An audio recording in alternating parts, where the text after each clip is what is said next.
mtaniruhusu nizungumzie kidogo swala la watumishi wa umma wa darasa la 7 au wale walioondoshwa kwa vyeti feki. Serikali kupitia ofisi ya Rais Menejimenti ya utumishi wa umma ilichukua hatua kadhaa katika nyakati mbalimbali kuwarudisha watumishi wa darasa la 7, wale ambao labda waliondoshwa kwa makosa, lakini wale ambao baada ya kutoka wameenda kujiendeleza na wamepata sifa zinazotakiwa, wamerudishwa makazini kwa mamia. Lakini nimepokea malalamiko ya TUCTA kuhusu darasa la 7 ambao wameondoshwa pamoja na mkumbo ule wa vyeti feki.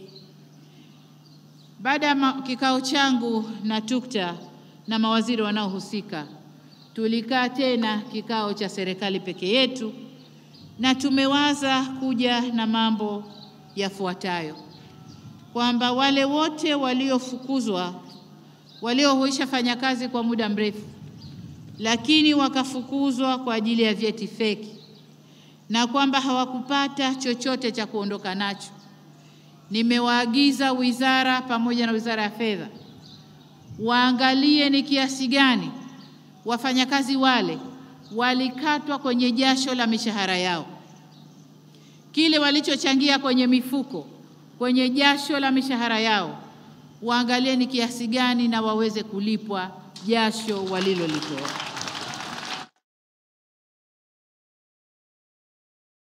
Ni kile walichokatwa ndani ya mishahara yao 5%, kuacha ile 10% ya muajiri.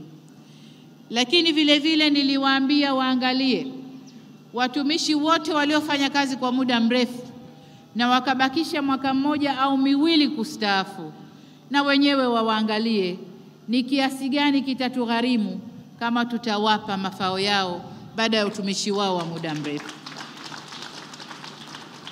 Kwa hiyo hayo tunayafanyia kazi serikalini na tutayatolea maamuzi baada ya kuona ni gharama kiasi gani serikali itaingia.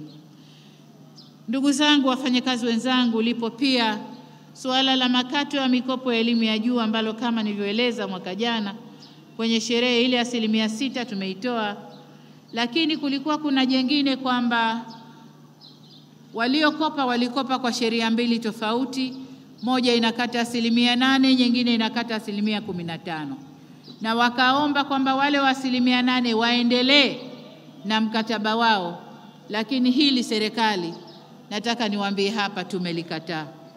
Wote watakatwa kwa 15%. Ndugu zangu, wafanyakazi wenzangu, naomba sasa niruhusu nijielekeze kwenye masuala mbalimbali yahusuyo hali ya ajira nchini. Kwanza, kwa kutambua umuhimu wa kuimarisha usimamizi wa ajira za wageni nchini, serikali ilitunga sheria ya kuratibu ajira za wageni namba 1 ya mwaka 2015. Kwa mujibu wa sheria hii, vibali vya kazi kwa wageni hutolewa kwa kuzingatia sifa za kielimu, ujuzi na uzoefu wa kazi.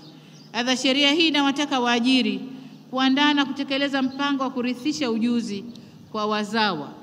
Vile vile, ili kulinda ajira kwa wazawa, sheria hii au sheria husika inawataka waajiri kuwa na uwiano wa 1:10 kwa wafanyakazi wageni na wazawa. Nataka niwahakikishie kuwa pamoja na kuvutia uwekezaji na uhawilishaji maarifa na ujuzi kutoka nje ya nchi, serikali itaendelea kuhakikisha wageni wanapata vibali vya kazi au wanaopata vibali vya kazi ni wale tu wanaostahili kwa mujibu wa sheria. Lakini katika kikao changu na TUCTA juzi, waliniambia bado kuna wafanyakazi ambao kisheria hawastahili kuwepo lakini bado wako nchini, na nimeitaka wizara na kamisheni ya kazi walifanyie kazi kwa haraka na waje kunambia hali halisi ilivyo.